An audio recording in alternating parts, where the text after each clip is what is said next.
Olá, pessoal. Saudações ambientais para todos vocês que nos acompanham, que acompanham o nosso canal, e hoje nós vamos falar sobre os ODS, os Objetivos do Desenvolvimento Sustentável. Eles se relacionam um pouco com as metas do milênio, que são 8 metas, mas nós não vamos falar especificamente das metas, mas sim dos ODS. Os ODS são 17 Objetivos do Desenvolvimento Sustentável e se dividem em 169 metas. E hoje nós vamos estar falando para vocês sobre os 4 primeiros objetivos.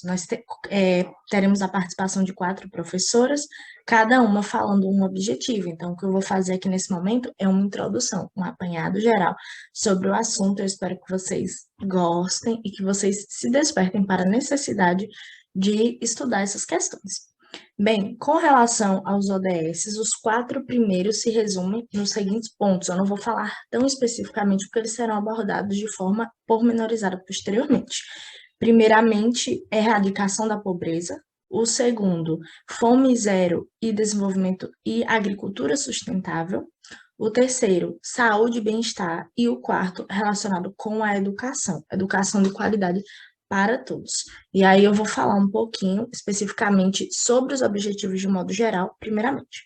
Sobre os objetivos de modo geral, vale dizer que eles começaram a ser construídos por volta de 2013, com a participação dos 173 estados que fazem parte da ONU, e esses estados eles se comprometeram a cumprir com metas bastante ambiciosas no tocante ao respeito ao meio ambiente, no tocante ao desenvolvimento sustentável propriamente dito, tanto que vai tratar de várias questões e de vários pontos que são considerados quando da averiguação do IDH, por exemplo.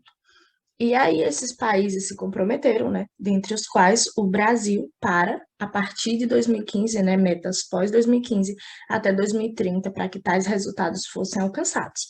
E aí o primeiro deles, que nós vamos estar falando, são 17 ao todos, mas nesse primeiro momento nós abordaremos apenas 4. O primeiro, falando sobre a erradicação da pobreza, trazendo para a nossa realidade, uma realidade de Brasil, por exemplo, nós temos programas voltados para suplementar a renda das pessoas e tudo mais. Nós temos o programa Bolsa Família, que é verdade, foi instituído bem antes de 2015, mas assim, ele foi sendo ampliado, né, com o passar do tempo. Apesar de que essa ampliação ela foi mais forte aí até 2015, 2016, depois nem tanto.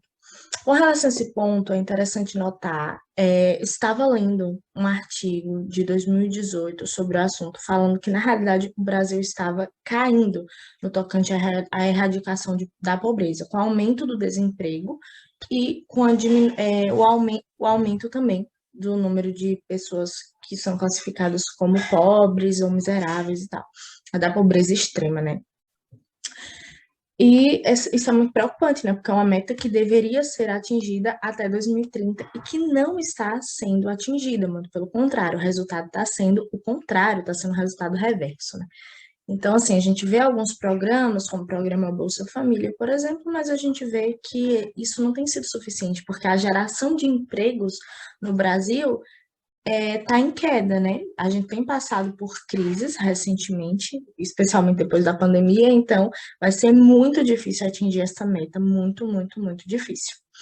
E aí, quando formos tratar da abordagem específica de cada meta, vocês vão ter maiores detalhes, maiores informações, porque cada objetivo, ele tem várias metas dentro dele. Estou falando apenas do objetivo de modo geral, e aí essas metas, elas vão ser destrinchadas mais à frente. O segundo objetivo que eu gostaria de trazer é a questão da fome zero e agricultura sustentável, que é uma questão que também não está sendo, né, atingida, porque os índices de fome também são altos. Eu gostaria de ressaltar só com relação à primeira informação, essa informação de que o número de desempregos aumentou, de pessoas em situação de miséria também, foi feita, foi obtida a partir do relatório da Luz, elaborado pelo GT da Sociedade Civil da Agenda de 2030, responsável, né, por isso, por estar averiguando isso.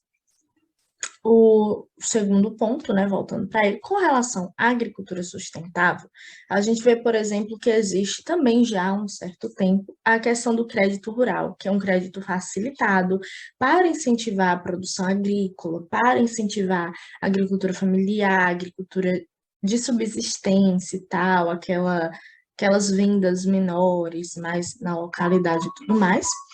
E, de fato, né, isso existe. Existe esse incentivo governamental da concessão do crédito rural, que possui condições melhores de juros, de pagamento, de tempo de pagamento, desde que preenchidos, né, os requisitos, desde que o indivíduo ele tenha uma área rural e ele trabalhe nessa questão, né, de produção rural e tal. Não vou adentrar mais a fundo, né, nos requisitos, isso é uma questão bem específica de direito agrário, mas é importante citar que isso existe, que é um incentivo a essa questão, né? É uma inovação, é algo que tem sido feito pelo Brasil, né? Que tem sido incentivado. Entretanto, é latente, né? Claro que a questão dessa agricultura sustentável de forma ampla é algo que ainda não foi obtido, nem também essa questão da fome zero, né? Porque seria tanto a erradicação da pobreza quanto da fome, seria para todos os espaços, para todos os países, para todos os locais. E a gente observa que a nível de Brasil ainda existe muita pobreza, e até considerando a nossa localidade petrolina. Eu gostaria de citar uma experiência pessoal minha, né? Eu fui estagiária da Defensoria Pública por um tempo, não sou mais, mas no ano de 2019 eu participei voluntariamente de um projeto da Defensoria que consistia em fazer atendimentos no restaurante popular para as pessoas em situação de rua. E aí, claramente, né, eu vi que existem pessoas em situação de rua em Petrolina, eu ouvi um pouco delas, das queixas, dos problemas, das dificuldades. Elas tinham, né, disponibilidade do restaurante popular para estar comendo lá, um valor bem mais baixo, bem mais em conta, salvo engano, cada refeição era a base de R$ 1, 1,50. Mas ainda assim, acontecia, entendeu? De não ter naquele dia o dinheiro para comprar, quem sabe. E eles recebiam também, né, apoio do Centro Pop, tanto os de Juazeiro quanto de Petrolina, porque era a defensoria que eu estagiava era a Defensoria Pública da União, então abarcava os dois. E, de fato, assim, eles eram amparados, auxiliados, mas em uma reunião que teve com o Centro Pop, eles falavam, assim, que o número de pessoas que saía das ruas, que conseguia sair dessa realidade, era muito pequeno ainda, né? A maioria ficava nessa realidade a vida inteira, vivendo aí à margem da pobreza, da fome, de tudo isso, né? Então, a gente vê que esses objetivos não estão sendo 100% atingidos. Aqui em Petrolina, sim, podemos ressaltar como algo bom, como um avanço. A gente tem a Casa de Passagem, a gente tem o Centro Pop em Juazeiro, o Centro Pop aqui em Petrolina, que são, de fato, instituições importantes, né, para promover esses objetivos, mas que ainda são insuficientes, porque eles não foram atingidos em sua plenitude. Então, mais coisa tem que ser feita, tem que se pensar e mudar um pouco até inovar, trazer algo novo. Se o que tem sido feito não está surtindo todos os efeitos esperados, mais coisa tem que ser feita, algo novo tem que ser implementado. O terceiro objetivo diz respeito à saúde e bem-estar. E tem tudo a ver com o momento que nós estamos vivendo, né? Em plena pandemia, tudo toca na questão de saúde. Um dos números de mortes que a gente tem visto no Brasil e no mundo. Porém, eu ressalto para uma questão: existem países, tudo bem que países mais desenvolvidos, aí a gente tem os Estados Unidos, por exemplo, que já conseguiram vacinar uma boa parte da sua população, né? China também, Israel e tal, países que conseguiram superar essa questão da pandemia, vacinar uma boa quantidade da população, enquanto nós estamos ainda sofrendo muito com isso, com altas taxas de mortes e com baixos níveis de vacinação, e faltando vacina, faltando insumos e por aí vai. Então, isso é um impedimento gritante à questão do acesso à saúde, porque, né, mesmo na situação de pandemia, de emergência e tal, para cumprir esses objetivos, o país ele teria que estar preparado para que a sua saúde suportasse isso. Tudo bem que foi algo totalmente imprevisível, mas a gente vê que alguns países se saíram melhores do que o Brasil está se saindo, né? Então, estamos deixando muito a desejar na questão da saúde nesse ponto. E aí, como eu disse, né, de forma pormenorizada, isso vai ser detalhado. Nas metas, as metas desse ponto, elas falam muito sobre a questão do nascimento, sobre o direito ao nascimento digno e tudo mais, sobre o número de maternidades, sobre um nascimento seguro, né? As mulheres terem essa segurança de que seu parto será seguro, de que vai ser feito da melhor forma possível. E aqui em Petrolina, eu gostaria de ressaltar que foi criada uma nova maternidade, né? O edifício foi construído e tal, fica ali em frente à Univasf, perto do Hospital Universitário e tal. E é um ponto positivo, né? A cidade tem crescido, então as mães, elas têm agora um suporte maior, têm agora uma nova maternidade, né? E uma possibilidade de maior segurança, de poder abarcar um número maior de mães e tudo mais. Então, é um avanço que deve ser ressaltado, é um ponto positivo, mas, assim, eu percebo que os avanços no Brasil e até a nível local, eles são muito pequenos. Óbvio que não são, não deixam de ser importantes, mas poderiam ser maiores, poderiam ser mais intensos.